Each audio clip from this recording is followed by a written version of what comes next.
감사합니다. 우리 옆에 분들에게 주님의 이름으로 사랑합니다. 함께 하겠습니다. 예, 주님의 이름으로 사랑합니다. 예. 오늘 이야기는 삭개오 이야기입니다. 예, 삭개오 이야기인데, 삭개오 모르시는 분들이 거의 여기 계신 분들 다 아실 것 같아요.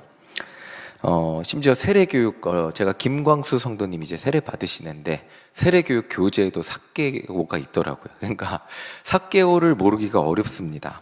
그래서 제가 설교 본문을 삭개오로 정하고 어떻게 설교해야 될까 고민이 될 정도로 다 알고 있는 내용이니까 그래서 고민을 했습니다. 그래도 이제 삭개오에 대해서 한번 설명을 해야겠죠. 다 아시지만 설명을 해보겠습니다. 삭개오라는 사람은 여리고라는 도시, 그 여리고를 좀 자세히 봤더니 그 당시 이렇게 무역을 하는 굉장히 번성한 도시였다고 합니다. 거기서 번성한 도시에서 세금을 걷어서 로마에 바치는 그런 일을 하는 사람들의 대장이었습니다.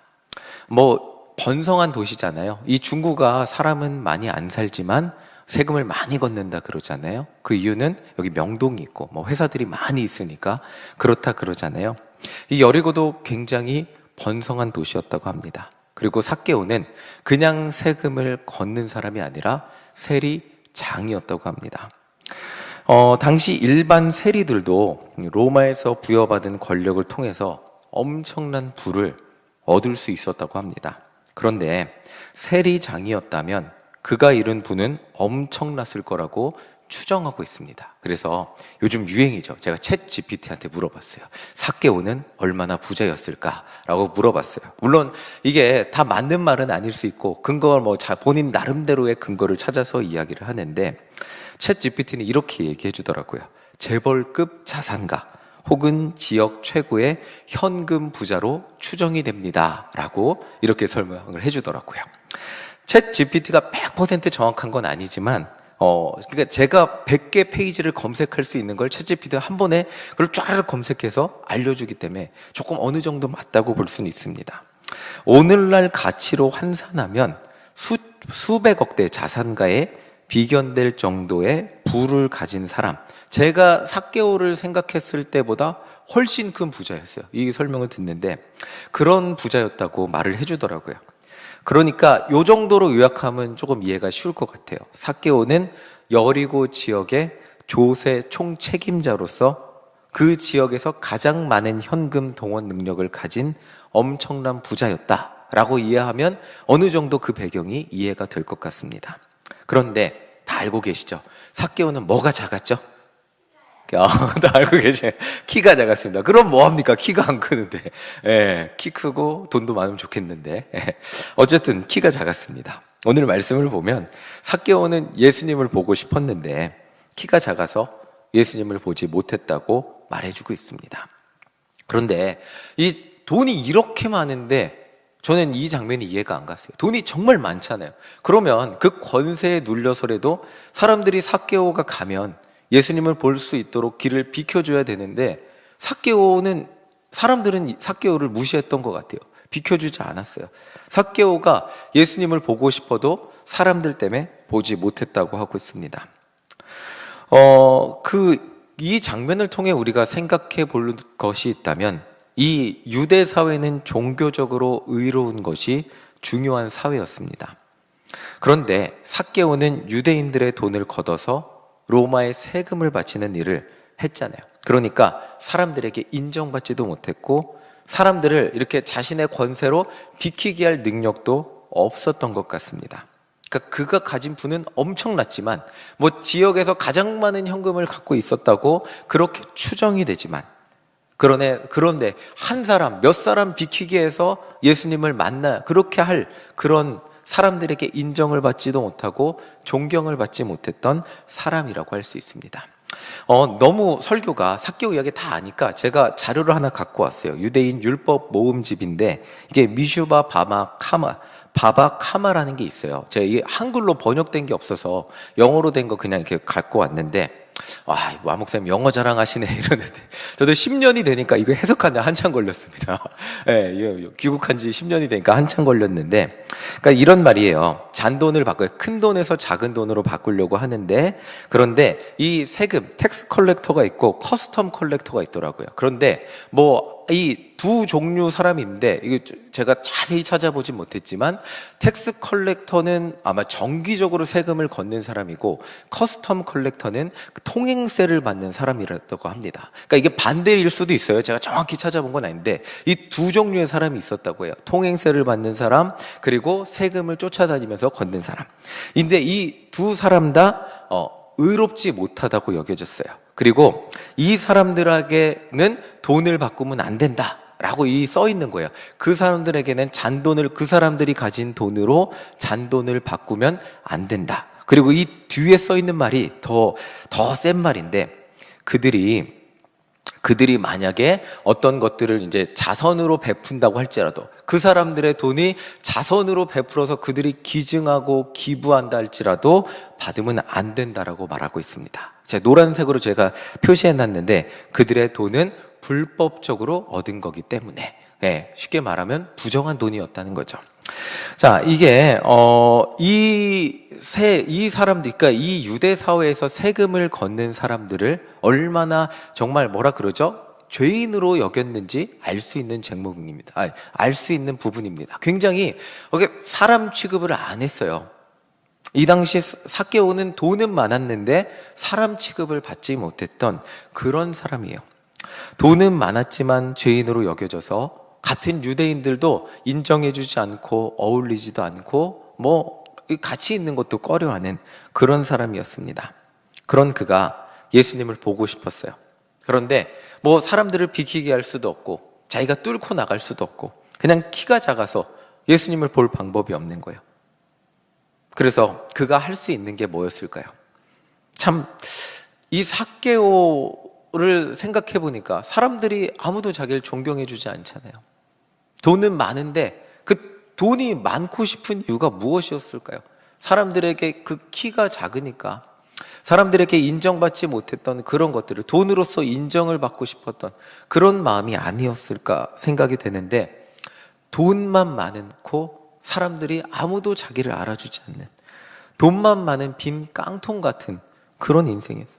그런 인생이 예수님을 보려고 하는데 볼 방법이 없었습니다.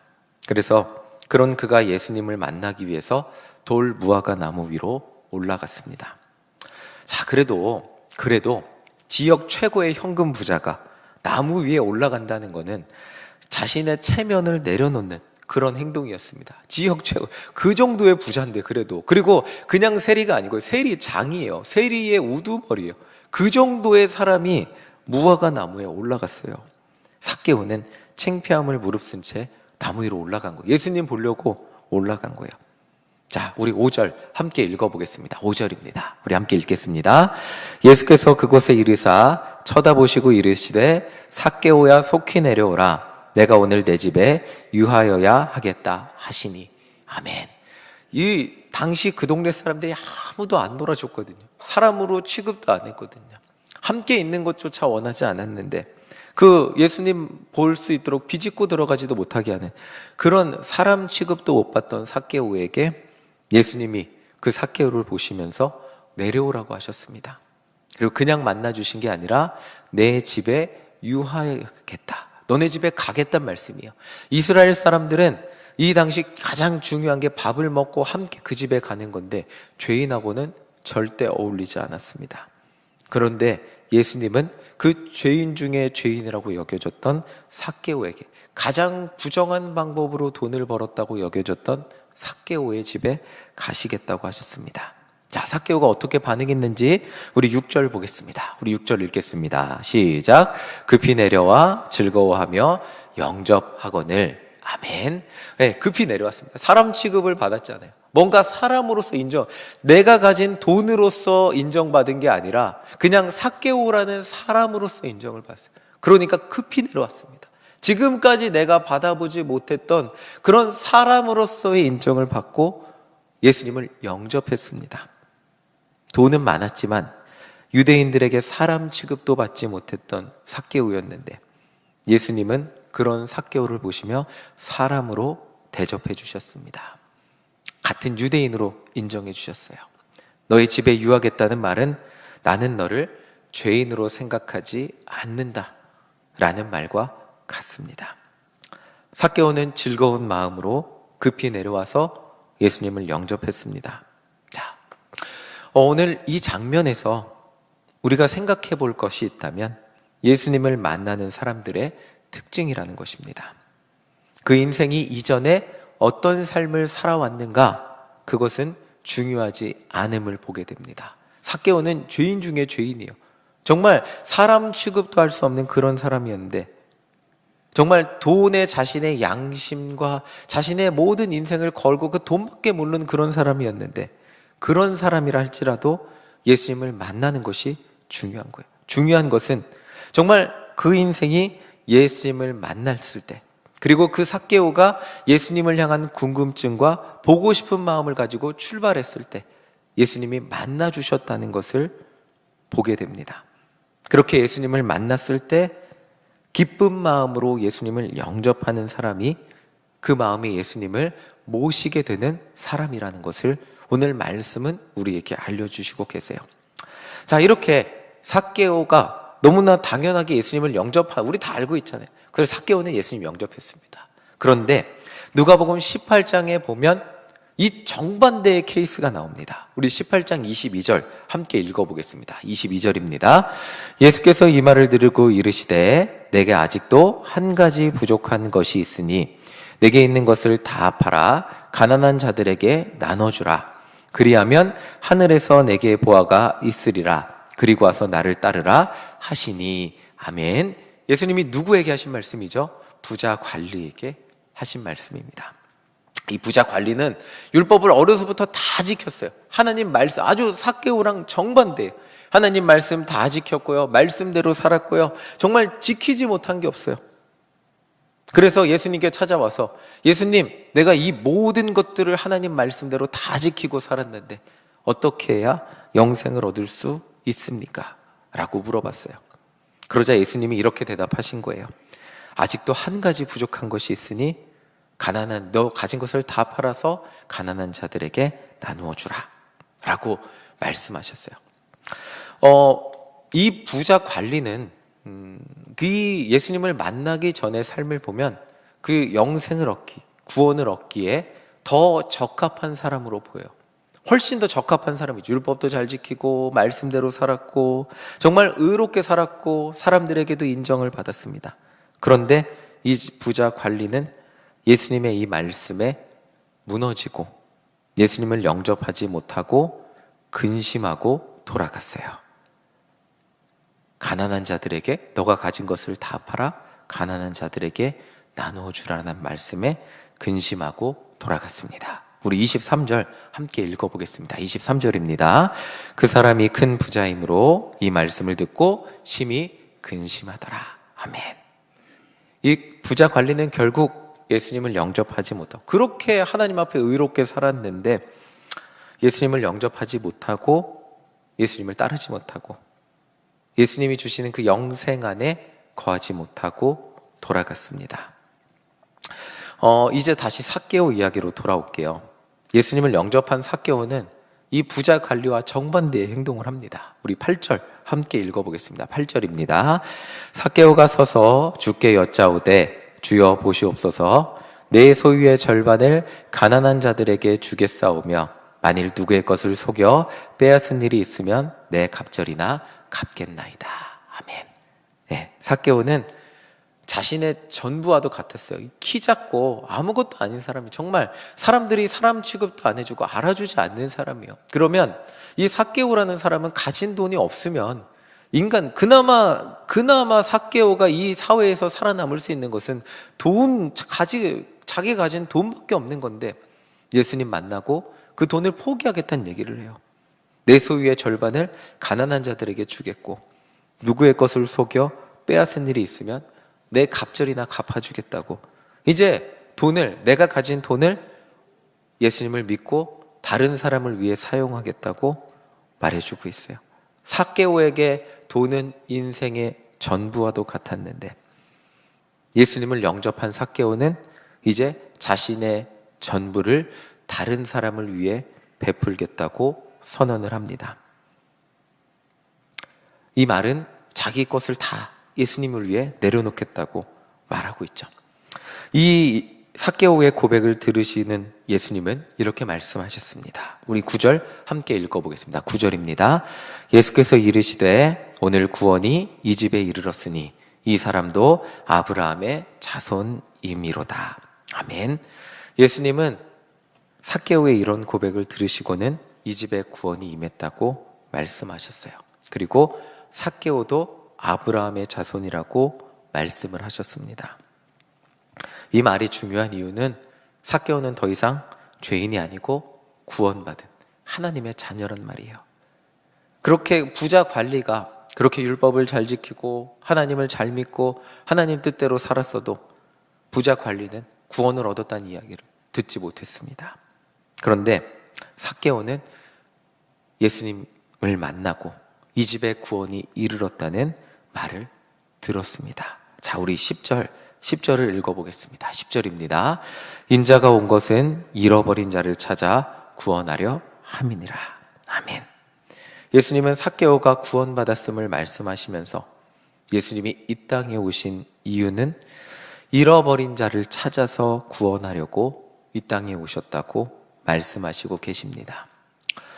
그러니까 지금 이 장면은 하나님의 말씀을 완벽하게 지키며 살던 부자 관리와 너무 큰 죄인이어서 하나님 앞에 도저히 나올 수 없는, 사람 취급도 해줄 수 없는 세리 중에 세리장 삭개오, 그 둘, 부자 관리와 세리장 삭개오, 이 둘을 비교해주는 그런 장면과도 같다고 할 수 있습니다.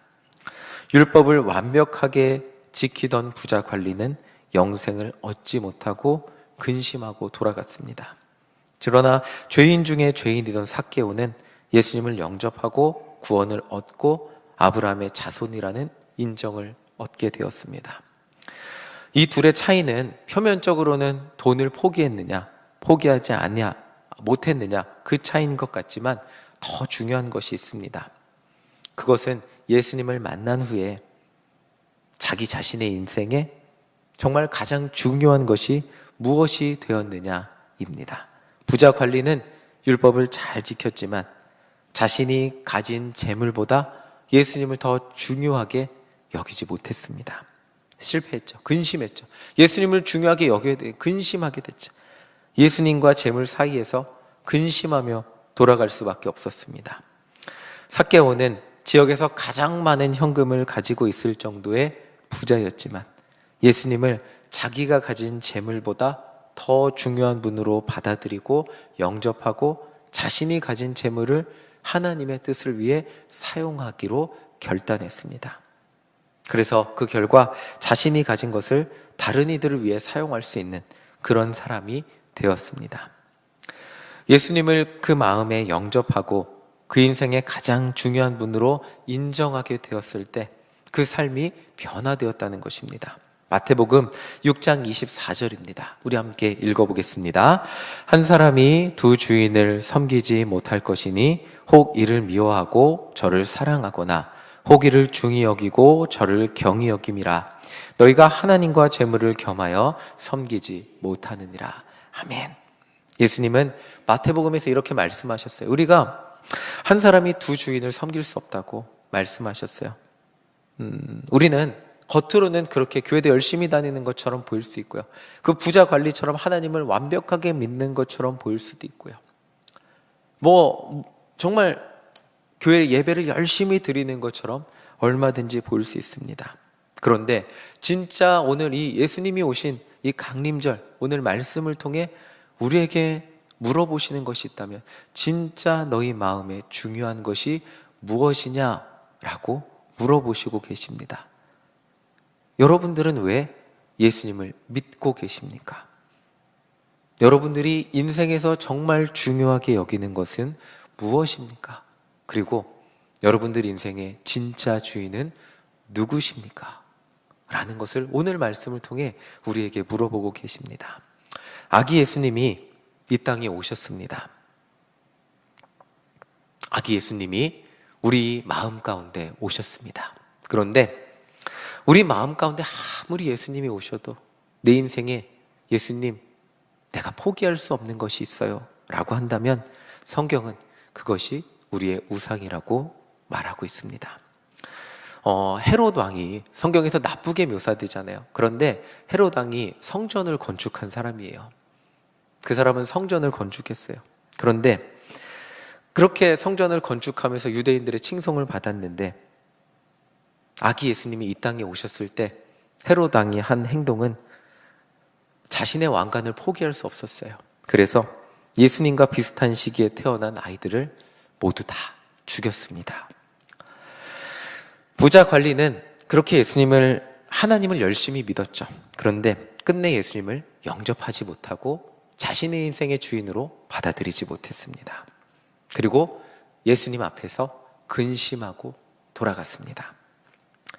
여러분들이 교회를 열심히 다니고 예배를 열심히 드리고 기도하고 그 가운데 여러분들 안에 있는 갈등은 무엇이고 아직도 내려놓지 못하는 것은 무엇입니까?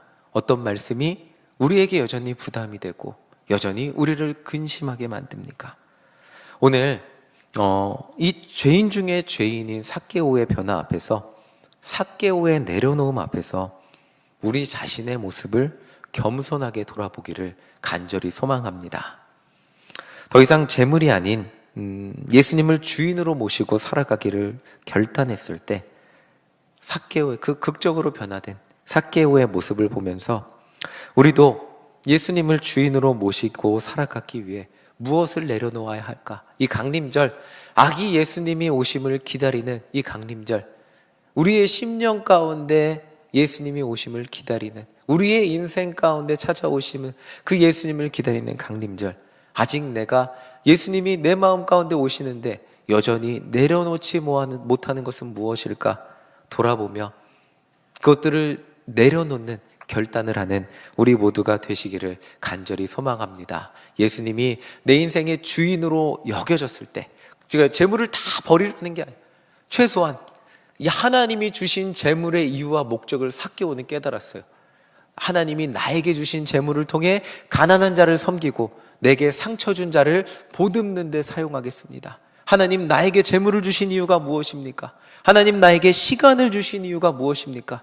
하나님, 나에게 열정과 재능과 나에게 이 모든 것을 주신 이유는 무엇입니까?